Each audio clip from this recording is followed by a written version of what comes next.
Hakuna Matata. What a beautiful phrase. And what a beautiful set. So tell me, where were you in 1994? I don't remember everything I did that year, and thank goodness for that, but there's one thing I won't forget. Heading up to the cinema and see the premiere of The Lion King, one of Disney's most successful films, which created a fever all over the world, which still continues to this day. The soundtrack itself was one of the biggest successes of all time, and there are a few people who don't know Hakuna Matata or don't make Rafiki's gesture when Circle of Life starts playing. Although Lego has had license with Disney for more than 2 decades, this film has not yet been included in its sets, until today. In the year in which the film's 40th anniversary is celebrated, Lego has 2 brick-built sets of the same character, Simba of course. I'll talk about the Cub in another video, so this Disney 43247 The Lion King, or Young Simba the Lion King as it appears on the website, contains 1,445 elements with a retail price of 140 euros, which is equivalent to a price per piece of almost 9 cents, and it will be released on June 1st. Both sets were designed by Marcus Bessa, one of the best-known LEGO designers and responsible for some of the company's biggest and best sets over the last decade.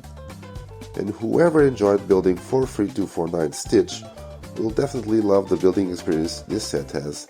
It is very similar in some ways, but on a larger scale, way bigger.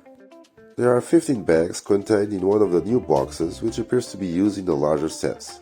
They have a lid with seals on every end, which if cut carefully allows it to be reused to store sets, parts or even extensions for example, something I will certainly do.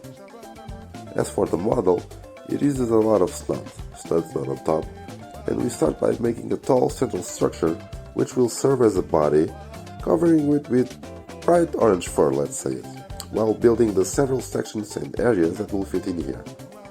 The belly, the bent legs with a very interesting technique to place them flex at the necessary angle for fitting, and where I also highlight the fingers. There's also the front legs with its paws in a straight position but also placed at a tight angle. There's the tail, I love the use of the plant in reddish brown, and finally the head, which manages to perfectly recreate all of Simba's unique looks.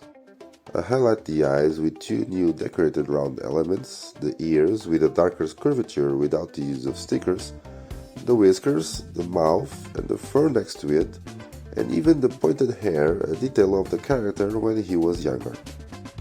In conclusion, and in my opinion, this set is phenomenal. It's the Lion King, people. Is there anyone who doesn't like this character? The construction is excellent, fluid, with good details and superbly recreates Simba's expressions. While it's true that the model doesn't allow for much movement, just part of the tail and rotating the head, it is a large model. It measures almost 40 centimeters. And is not very practical to play with, so it will certainly be used as a decorative element at home. It seems to me that it has found a very good balance between no studs and visible studs, with only the necessary ones to give a more textured effect and show that it is indeed a LEGO model. The only negative aspect that I found, although it's not problematic, is that the head is quite heavy, and when picking up the model, if we tilt it too much, the head may fall, something that Alice in Wonderland Queen of Hearts would love. That's what happened when my son picked the model up, which by the way, it's a model that he absolutely loved.